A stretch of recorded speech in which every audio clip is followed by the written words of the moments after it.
gaari nooca ambalaasta iyo dawooyin uu bixiyay madaxweynaha Jamhuuriyadda Soomaaliland Axmed Maxamed Maxamuud Silaanyi ayaa soo gaaray magaalada Laascaanood ee xarunta gobolka Sool. munaasabada ay kula wareegayeen gaarigaas mas'uuliyiinta caafimaadka gobolka Sool ayaa waxa lagu qabtay isbitaalka weyn iyadoo ay ka qayb galeen maamulka heer gobolkan degmada maamulka caafimaadka gobolka Sool iyo sidoo kale cuqaal. waxaan ugu horeyntii halkaasi ka hadlay isduwaha caafimaadka gobolka Sool Dr. Maxamuud Cabdullaahi Sugulle Jirde isagoona ka warbixiyay gaarigan iyo cidda ugu deeqday sheegana inay isbitaalku muddooyinka dambe si wacan u shaqeynayo. sidoo kale waxaan isduwuhu u mahad celiyay hay'adaha WHO, UNFPI iyo sidoo kale hay'adda Bisha Cas. muddo mashquulsanaa muqaabal dawooyinka iyo ambulanska joogay waxaan soo heli karay dawaanta weydiin keenay especially ambulanska horta gaar ahaan waxa uu siiyay madaxweynaha Jamhuuriyadda Soomaaliland waa inoogu deeqay dawooyinkan adarka saara wasaaradda caafimaadka ay shaqeysay inaan hay'adahaas aan ka helno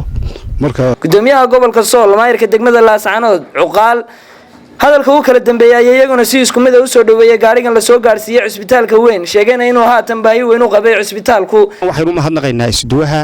iyo wasiirka caafimaadka labadaba iyo madaxweynaha Jamhuuriyadda Soomaaliland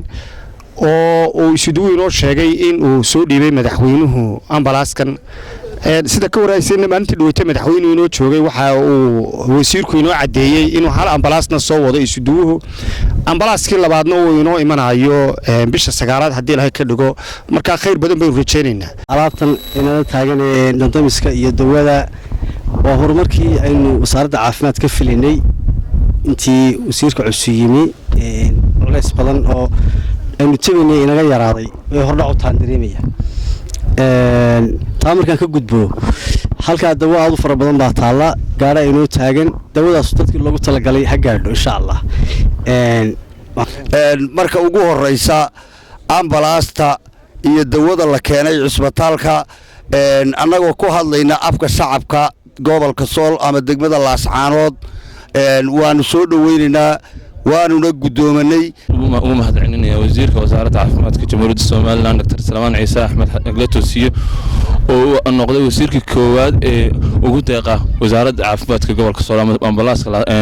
isbitaalka Laascaanood ambalaas casriyeysan qalab casriye ku wata. tan iyo markii loo magacaabay wasaaradda caafimaadka Salmaan Ciise Axmed Aglatosiyo ayaa waxa soo tarayay waxqabadka dhinaca caafimaadka ee laga hirgelinayo gobolka Sool iyadoo xilligan si heer sare ah u shaqeynayo isbitaalka weyn ee magaalada Laascaanood.